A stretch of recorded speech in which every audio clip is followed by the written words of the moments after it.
I can't believe we now live in a world where it's a post-Belichick world in New England, and we live in a world where Bill Belichick's a free agent head coach to be signed. How did we get to this point, Tom? Well, I mean, we spoke in August, and you asked whether or not Bill Belichick was on the hot seat, and I said, yes, he is. Mm-hmm.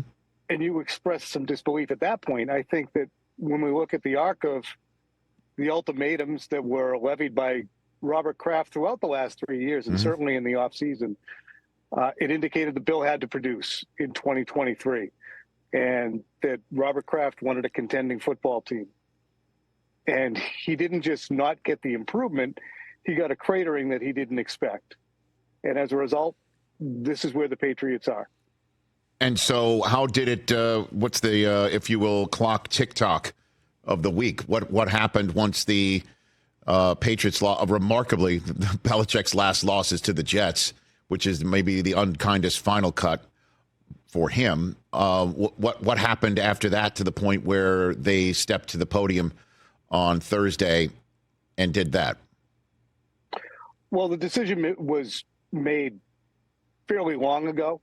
As I reported in December after Germany, I had conversations when the Patriots returned from that game, and you and I spoke.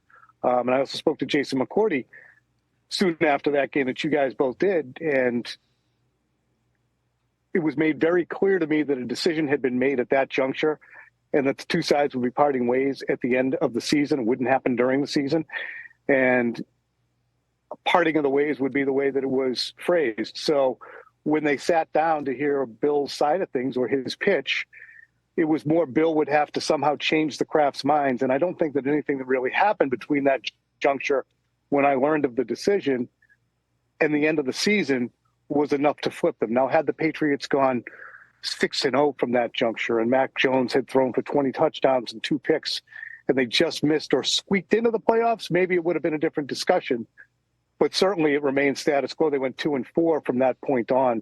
So this conversation that occurred this week was more devoted to how do we amicably move forward. And I think that the Kraft family certainly, and to a large degree, I think Bill, were able to get to a point where they could amicably stand in front of the media and speak directly to New England about where things were. So while I don't think that there was a great charge on to change minds, nor could they be changed, the conversation was had, and then the rest of the time, I think, was spent figuring out how do we proceed. And we still don't know how they proceed. I mean, I would have liked to have asked, is there, and you don't ask about money, but we got to do that, is there a financial component that exists still with the Krafts? Is Bill still under contract and the Patriots have to pay him? Is there offset language, or was it a clean split that the Patriots gave him? So all of those things we don't know right now. Is there, what about the idea that if, you're saying that, because again, in Germany, Bob Kraft really wanted to win that game. I mean, for real. And I know that may sound absurd to many, but the Patriots have had a foothold in the German market for a long time and more than any other team in the NFL. He really wanted that W. And that's when I turned to McCourty when we were at that walkthrough in the stadium the day before, and Kraft spoke to the team, and I turned to Jason. I'm like, does that usually happen? And he says, no, not really.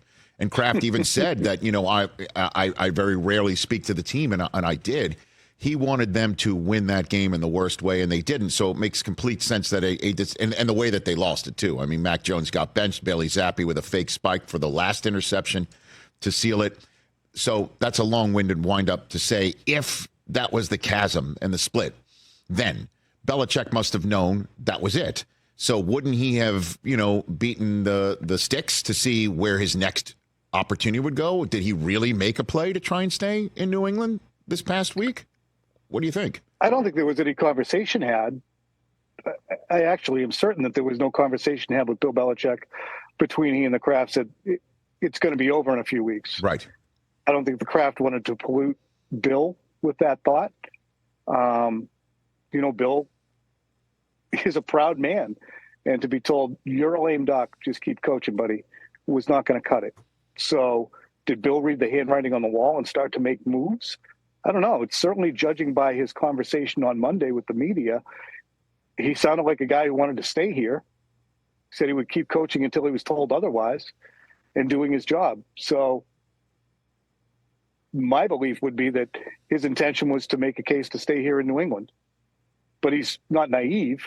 So where he has laid the groundwork, I do not know, whether it be in Atlanta, which Mike Lombardi has indicated, whether it be anywhere else. I mean, he has spoken so glowingly of the Jones family that despite all of those wonderful things that Jerry Jones has said about the coaching staff this season, it still does beg the question. There's a difference between Mike McCarthy and Bill Belichick.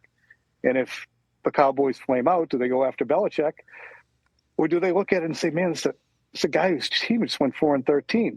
Do they say, Rich, yeah, but he went 4-13 because his personnel was horrible. He's not in charge of personnel here. He'll be in charge of coaching the football team. All of those things would enter into any owner's mind right now is, who am I getting if I hire Bill Belichick? Catch the Rich Eisen Show every single day on the Roku channel, 12 to 3 Eastern, for free.